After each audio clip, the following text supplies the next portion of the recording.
வணக்கம். இன்று ஜூன் மாதம் 8ஆம் திகதி புதன்கிழமை. இதழ் TNTRின் பிரதான செய்திகளோடு கர்ணன் சின்னத்தம்பி. முதலில் தலைப்புச் செய்திகள்.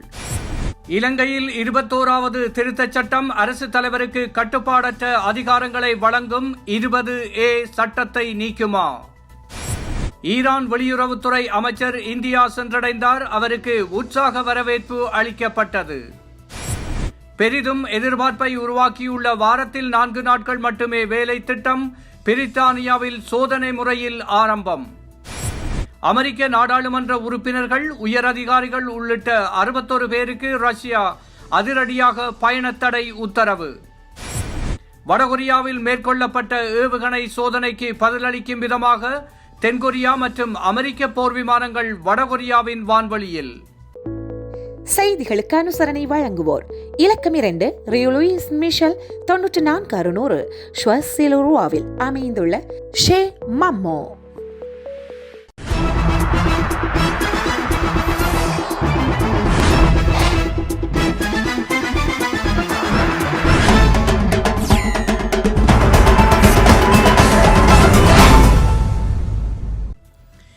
இதழ் TNTRின் பிரதான செய்திகளில் முதலில் வருவன இலங்கை செய்திகள். இலங்கை சிக்கியிருக்கும் கடும் நெருக்கடியிலிருந்து மீண்டு வருவதற்கு தொலைநோக்கு பொருளாதாரம் மற்றும் அரசியல் அமைப்பு சட்டத்தில் சீர்திருத்தங்கள் கண்டிப்பாக தேவைப்படுகின்றது. இதில் முக்கியமான ஒன்று இலங்கை அதிபரின் வானளாவிய அதிகாரத்தை குறைத்து நாடாளுமன்றத்திற்கு கூடுதல் அதிகாரத்தை வழங்கும் வகையில் 21வது சட்ட திருத்தம். இலங்கை அரசியலமைப்பின் 21வது சட்ட திருத்தத்தின் முன்மொழியப்பட்ட வரைவு திங்கட்கிழமை நடைபெற்ற அமைச்சரவை கூட்டத்தில் சமர்ப்பிக்கப்பட்டது. ஆனால் இலங்கை அமைச்சரவை ஒரு வாரத்திற்கு இதனை ஒத்திவைத்துள்ளது. முன்னதாக 19வது சட்ட திருத்தத்தை நீக்கிய பின்னர்தான் அரசியலமைப்பின் 20A மூலம் அந்நாட்டு அதிபர் கோத்தபாய ராஜபக்சவிற்கு கட்டுப்பாடற்ற அதிகாரங்களை வழங்கியுள்ளது. இந்நிலையில் இந்த 21வது சட்ட திருத்தம் அரசியலமைப்பின் 20Aஐ ரத்து செய்யும் என்று எதிர்பார்க்கப்படுகின்றது. இதை கொண்டுவர பிரதமர் ரணில் விக்ரமசிங்க தீவிர நடவடிக்கை மேற்கொண்டு வருகிறார். பிரதமராக ரணிலை பதவியேற்க பேச்சுவார்த்தை நடாத்திய போது அதிபரின் அதிகாரத்தை குறைக்க தயார் என்று கோத்தபாய ராஜபக்ச தெரிவித்தார். ஆனால் தற்போது அதை அவர் மறுக்கின்றார். அதிபரின் அதிகாரத்தை குறைக்க அரசு தலைமை வழக்கறிஞருடன் பிரதமர் ரணில் ஆலோசனை நடாத்தி வருகின்றார். 21வது சட்ட திருத்தத்தை உருவாக்கியுள்ளார். அதில் அதிபரின் அதிகாரங்கள் குறைக்கப்பட்டு நாடாளுமன்றத்திற்கு கூடுதல் அதிகாரம் வழங்குவது, இரட்டை குடியுரிமை பெற்றவர்கள் தேர்தலில் போட்டியிட முடியாது போன்ற அம்சங்கள் இடம்பெற்றுள்ளன. இதனை அமைச்சரவைக்கு ஒப்புதலுக்கு அனுப்ப முயற்சிகள் நடந்து வருகிறது. முக்கிய எதிர்க்கட்சிகள் ரணிலுக்கு ஆதரவு அளித்து வருவதால் ஆளும் கட்சியான இலங்கை பொதுஜன பெரமுன பாராளுமன்ற உறுப்பினர்கள் மூலம் கோத்தபாய மற்றும் பசில் ராஜபக்ச ஆகியோர் குடைச்சல் கொடுத்து வருகின்றனர். அமைச்சரவையில் பெரும்பாலும் ஆளும் கட்சி பாராளுமன்ற உறுப்பினர்களே உள்ளதால் இந்த சட்ட திருத்தத்திற்கு ஒப்புதல் கிடைப்பதில் சிக்கல் ஏற்பட்டுள்ளது. இந்த விவகாரத்தில் அரசியல் கட்சிகளிடையே ஒருமித்த கருத்து ஏற்படவில்லை. இதனால் இந்த விவகாரத்தில் முடிவு எடுப்பதில் பிரதமரும் நிதியமைச்சருமான ரணில் விக்ரமசிங்க தலைமையிலான புதிய அரசுக்கு பெரிய சிக்கல் ஏற்பட்டுள்ளது. இலங்கை கடந்த சில மாதங்களாக பொருளாதார நெருக்கடியில் சிக்கி தவித்து வருகின்றது. இதன் காரணமாக இலங்கை மக்கள் அரசுக்கு எதிராக போராட்டத்தில் ஈடுபட்டு வருகின்றனர். பொருளாதார நெருக்கடி, போராட்டங்கள் காரணமாக இலங்கையில் சுற்றுலாத்துறை பெருமளவு பாதிக்கப்பட்டுள்ளது. இந்நிலையில் இலங்கையில் கடந்த மாதம் அதிக அளவில் சுற்றுலா பயணிகள் எந்த நாட்டிலிருந்து வந்தனர் என்ற தகவலை அந்நாட்டு சுற்றுலாத்துறை அமைச்சகம் வெளியிட்டுள்ளது. அதன்படி இலங்கைக்கு கடந்த மாதம் இந்தியாவிலிருந்து அதிக அளவில் சுற்றுலா பயணிகள் வந்துள்ளனர். இந்தியாவிலிருந்து 5562 பேர் இலங்கைக்கு சுற்றுலா பயணிகளாக வந்துள்ளனர் என சுற்றுலாத்துறை அமைச்சகம் தெரிவித்துள்ளது. இந்தியாவுக்கு அடுத்தபடியாக இங்கிலாந்திலிருந்து 3723 பேர் இலங்கைக்கு சுற்றுலா பயணிகளாக வந்துள்ளனர் என தெரிவிக்கப்பட்டுள்ளது. கந்தளாயில் இந்திய அரசாங்கத்தினால் வழங்கப்பட்ட உணவுப் பொதிகளை வழங்குவதில் பாரபட்சம். கிராம சேவகரை இடமாற்றுமாறு பொதுமக்களினால் இன்று எதிர்ப்பினை வெளியிட்டார்கள். திருவண்ணாமலை மாவட்டத்தின் கந்தனாய் பிரதேச செயலாளர் பிரிவுக்கு உட்பட்ட பகுதியில் கோவில் கிராமத்தில் இந்திய அரசாங்கத்தினால் வழங்கப்பட்ட உலர் உணவுப் பொதிகளை பெற்றுக்கொள்ள மாட்டோம் என அப்பகுதி மக்கள் கோஷங்களில் ஈடுபட்டார்கள். கோவில் கிராமம் பகுதிக்கு பொறுப்பான கிராம அதிகாரி தனக்கு தேவையானவர்களுக்கும் குடும்ப உறுப்பினர்களுக்கும் மாத்திரமே பெயர் பட்டியலை தயாரித்து இந்திய அரசின் உலர் உணவுப் பொதிகளை வழங்கி வருகின்றார். இந்தியா இலங்கையில் உள்ள அனைத்து மக்களுக்கும் வழங்கவே நிவாரணங்களை வழங்குகின்றது. ஆனால் இங்கே அது நடைபெறுவது இல்லை. சமுர்த்தி உள்ளவர்கள் இருக்கும் ஏனையோருக்கு வழங்கப்படுகின்றது. அப்பகுதி கிராம அதிகாரியை மாற்றுமாறு பொதுமக்கள் கோரிக்கை விடுக்கின்றனர். இதழ் TNTRின் பிரதான செய்திகளில் அடுத்து வருவன இந்திய செய்திகள். ஈரான் வெளியுறவுத்துறை அமைச்சர் வைத்தியகலாநிதி ஹொசைன் அமீர் அப்துல்லாஹியன் இந்தியா வந்தடைந்தார். அவருக்கு உற்சாக வரவேற்பு அளிக்கப்பட்டது. சபஹர் துறைமுகம், ஆப்கானிஸ்தான் நிலவரம் மற்றும் உலகளாவிய எரிசக்தி சந்தை உள்ளிட்டவை இருதரப்பு பேச்சுவார்த்தையில் முக்கியமாக விவாதிக்கப்படும் என்று எதிர்பார்க்கப்படுகின்றது. கடந்த ஆண்டு ஈரான் வெளியுறவுத்துறை அமைச்சராக பொறுப்பேற்ற பிறகு அப்துல்லாஹியன் இந்தியாவுக்கு மேற்கொள்ளும் முதல் பயணம் இதுவாகும். இந்த பயணம் இருநாட்டு ஆழமான வரலாற்று உறவுகளையும் கூட்டாண்மையையும் மேலும் மேம்படுத்தும் என்று வெளியுறவுத்துறை செய்தி தொடர்பாளர் குறிப்பிட்டுள்ளார். முகமது நபிக்கு எதிரான பாரதிய ஜனதா கட்சி செய்தி தொடர்பாளர்களின் சர்ச்சைக்குரிய கருத்துக்கள் அரபு நாடுகளில் பெரும் பரபரப்பை ஏற்படுத்தியுள்ளது. இந்நிலையில் இந்த சர்ச்சைக்கு பின் இந்தியாவிற்கு வருகை தரும் அரபு நாட்டு பிரதிநிதி ஒருவரின் முதல் பயணமாக இந்த பயணம் அமைந்துள்ளது. முன்னதாக முகமது நபிக்கு எதிரான பாரதிய ஜனதா கட்சி செய்தி தொடர்பாளர்களின் சர்ச்சைக்குரிய கருத்துக்கள் தொடர்பாக ஈரான் அதிகாரப்பூர்வமாக எதிர்ப்பு தெரிவித்து அறிக்கை வெளியிட்டது. இந்த சர்ச்சைக்குரிய விவகாரத்தில் ஈரான் அரசின் கடும் எதிர்ப்பை தெரிவிக்கும் பொருட்டு ஈரானுக்கான இந்திய தூதர் வெளியுறவு அமைச்சகத்திற்கு வரவழைக்கப்பட்டார். அங்கு ஈரானுக்கான இந்திய தூதர் வருத்தம் தெரிவித்ததோடு இஸ்லாத்தின் நபிகள் மீதான எந்தவிதமான அவமானத்தையும் ஏற்றுக்கொள்ள முடியாது என்று கூறினார் என்பது குறிப்பிடத்தக்கது. இந்திய தலைநகர் டெல்லியில் உள்ள ஜாமியா நகரில் உள்ள வாகன நிறுத்தத்தில் இன்று காலை பயங்கர தீ விபத்து ஏற்பட்டது. இந்த கோர விபத்தில் 100க்கும் மேற்பட்ட வாகனங்கள் தீயில் எரிந்து கருகின. தகவல் அறிந்து உடனடியாக வந்த தீயணைப்பு வீரர்கள் நெருப்பை கட்டுப்படுத்தினர். 7 தீயணைப்பு வாகனங்கள் மூலம் தீ கட்டுக்குள் கொண்டு வரப்பட்டது. எனினும் அதில் அங்கு நிறுத்தி வைக்கப்பட்டிருந்த 10 மகிழுந்துகள், 3 இருசக்கர வாகனங்கள் மற்றும் 30 புதிய ரிக்ஷாக்கள் எரிந்து சேதமடைந்தன. இந்த பயங்கர தீ விபத்தில் 50 பழைய ரிக்ஷாக்கள் முழுவதுமாக எரிந்து சேதமடைந்ததாக தீயணைப்பு துறையினர் தெரிவித்தனர். தீ விபத்துக்கான காரணம் குறித்து விசாரணை நடைபெற்று வருகின்றது. அன்றாட வாழ்வின் அவசியங்கள் பல, ஆனால் அனைவரிடமும் அனைத்தும் உள்ளதா? இல்லை.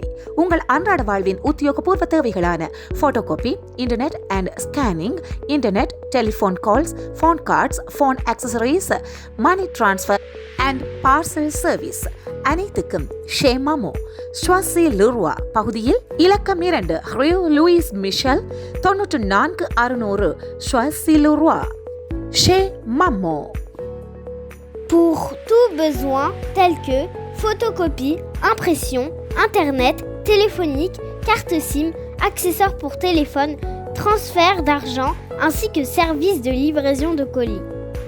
Rendez-vous immédiatement à Chez Maman aux 2 rue Louise Michel 94 600 Choisy-le-Roi.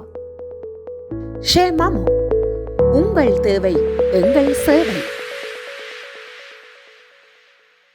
நீங்கள் கேட்டுக்கொண்டிருப்பவை இதழ் TNTRின் பிரதான செய்திகள். தொடர்வன உலக செய்திகள்.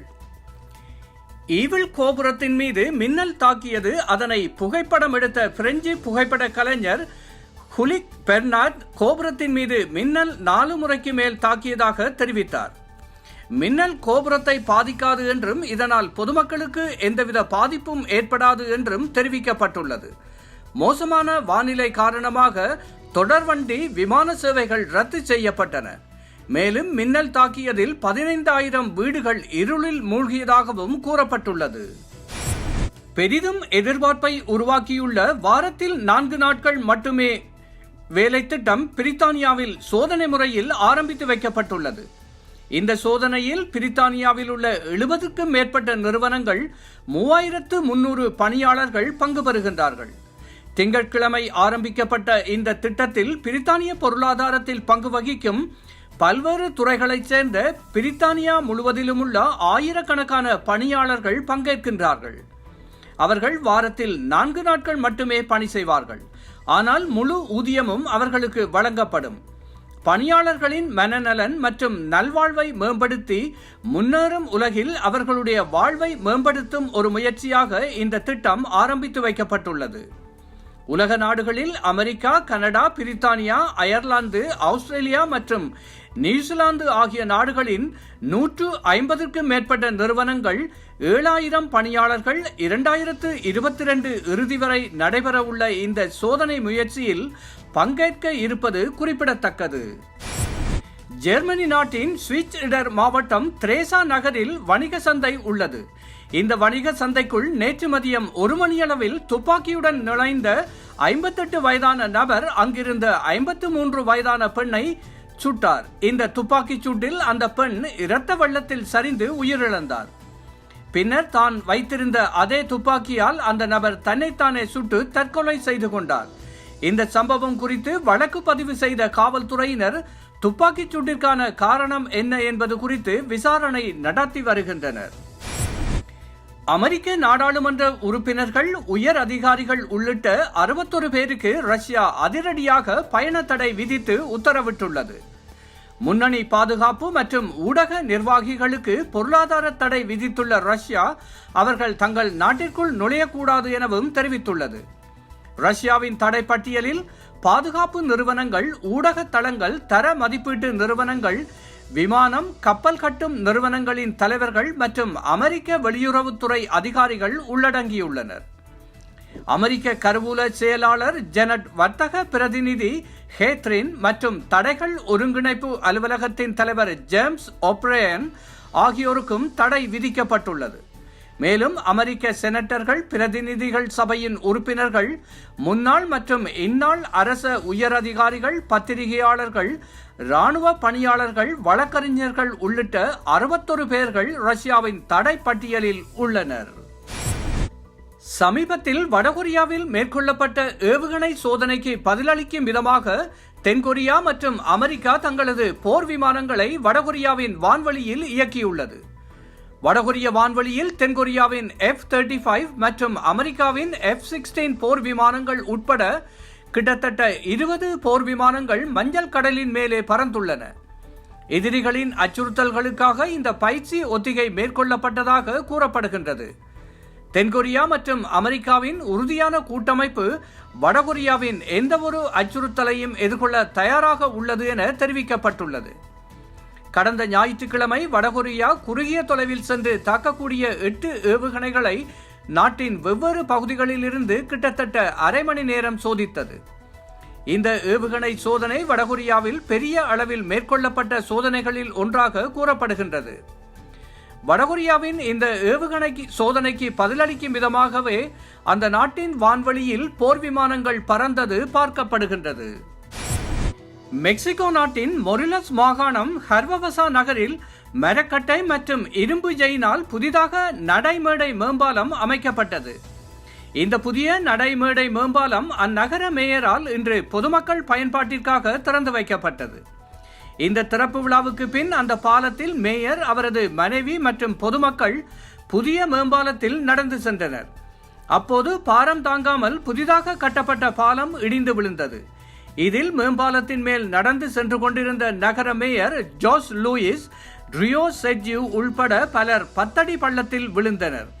அளவுக்கு அதிகமான பாரம் இருந்ததால் எடை தாங்காமல் நடைமேடை பாலம் இடிந்து விழுந்ததாக முதற்கட்ட தகவல் வெளியாகியுள்ளது. தங்கள் நாட்டில் சீனா கடற்படை தளம் அமைக்கவிருப்பதாக வெளியான ஊடக தகவலை கம்போடியா மறுத்துள்ளது. இதுகுறித்து அரசு செய்தி தொடர்பாளர் செவ்வாய்க்கிழமை கூறுகையில், ரியம் கடற்படை தளத்தை விரிவாக்குவதற்காக சீனாவுடன் ஒப்பந்தம் செய்து கொண்டுள்ளோம். அதற்காக அந்த தளத்தை சீனா ராணுவ ரீதியில் பயன்படுத்தவிருப்பதாக வெளியாகியுள்ள தகவல் உண்மைக்கு புறம்பானதாகும் என்று அவர் தெரிவித்தார். மீண்டும் தலைப்புச் செய்திகள். இலங்கையில் 21வது திருத்தச் சட்டம் அரசு தலைவருக்கு கட்டுப்பாடற்ற அதிகாரங்களை வழங்கும் 20A சட்டத்தை நீக்குமா? ஈரான் வெளியுறவுத்துறை அமைச்சர் இந்தியா சென்றடைந்தார். அவருக்கு உற்சாக வரவேற்பு அளிக்கப்பட்டது. பெரிதும் எதிர்பார்ப்பை உருவாக்கியுள்ள வாரத்தில் 4 நாட்கள் மட்டுமே வேலை திட்டம் பிரித்தானியாவில் சோதனை முறையில் ஆரம்பம். அமெரிக்க நாடாளுமன்ற உறுப்பினர்கள், உயரதிகாரிகள் உள்ளிட்ட 61 பேருக்கு ரஷ்யா அதிரடியாக பயணத்தடை உத்தரவு. வடகொரியாவில் மேற்கொள்ளப்பட்ட ஏவுகணை சோதனைக்கு பதிலளிக்கும் விதமாக தென்கொரியா மற்றும் அமெரிக்க போர் விமானங்கள் வடகொரியாவின் வான்வெளியில்.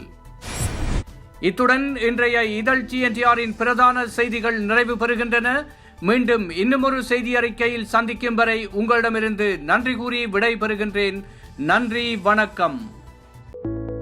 செய்திகளுக்கு அனுசரணை வழங்குவோர் இலக்கம் 2 ரியோ லூயிஸ் மிஷல் 94 600 ஷுவர்சிலோருவாவில் அமைந்துள்ள ஷே மம்மோ.